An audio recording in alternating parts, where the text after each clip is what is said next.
Hey everybody, welcome back to the studio. Today I want to share my journey of trading my Tascam Model 24 for the Universal Audio Apollo Twin X Quad, and why I eventually went back to the Tascam. If you've ever wondered which one of these is the right fit for your workflow, stick around. This might save you some time, money, and a few headaches. And that's coming up next on Roy's Studio Adventures. Why did I make that switch?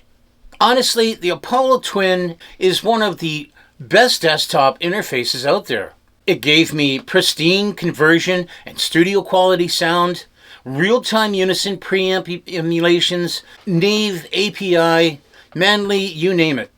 Onboard DSP power, so my computer never bogged down. A killer Heritage Edition bundle with legendary plugins. And it was compact enough to throw in a backpack and take anywhere. On paper, it was the perfect upgrade. But here's the thing. Sometimes the perfect upgrade isn't the best fit. Before I tell you why I went back to the Tascam Model 24, I want to hear from you. Are you one of those big mixer with faders kind of musician? Or a sleek desktop interface kind of person? Drop your answer in the comments below. Why I went back to the Tascam Model 24. After a while with the Apollo, I realized it wasn't giving me everything I needed. Here's why I went back. More inputs and flexibility. The Apollo just couldn't handle a full band setup. Now I did find a way to add channels cheaply to the Apollo. The trick is using an ADAT optical input. If you connect something like the Behringer Ultra Gain 8200, you instantly get 8 more mic preamps. That little boss is kind of like a hidden gem. And if you can find one used, they go for about $400. So you're looking at the Apollo Twin X quad that comes in at about $1,600, plus the 8200, it's at $400, which brings you to the total roughly of $2,000 before tax for both. Not terrible, right? But here's where I started doing the math.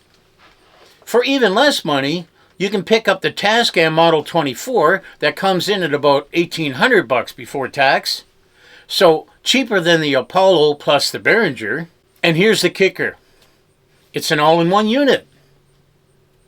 With the Model 24, you get 24 channels right out of the box, built-in mic pre's, EQ, and effects, multi-track recording directly to an SD card or your computer, hands-on faders, and a familiar console-style workflow.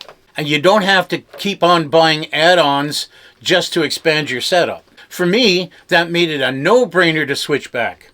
The Apollo Twin X is still an amazing interface, especially if you love UAD plugins and want pristine quality in a compact package.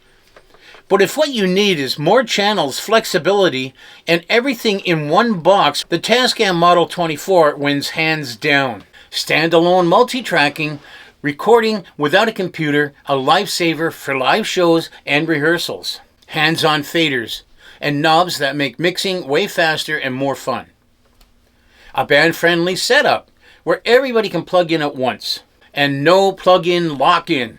I could use all my favorite DAW plugins without buying into the UAD ecosystem. So in the end, the Apollo was great for solo work. But the Tascam Model 24 just fit my workflow better, especially when recording bands and local musicians. So there you have it. Why I traded my Apollo Twin X quad back to the Tascam Model 24. Both are fantastic pieces of gear. But at the end of the day, it all comes down to how you make your music. If you like this video, please subscribe, hit the bell, like or dislike, and leave a comment. If you want to help my channel personally, you can buy me a coffee. The link will be in the description below. And as always, go out and support local bands and buskers. They can't do it without you. You'll be glad you did. And remember, be good to each other, and I'll see you in the next one.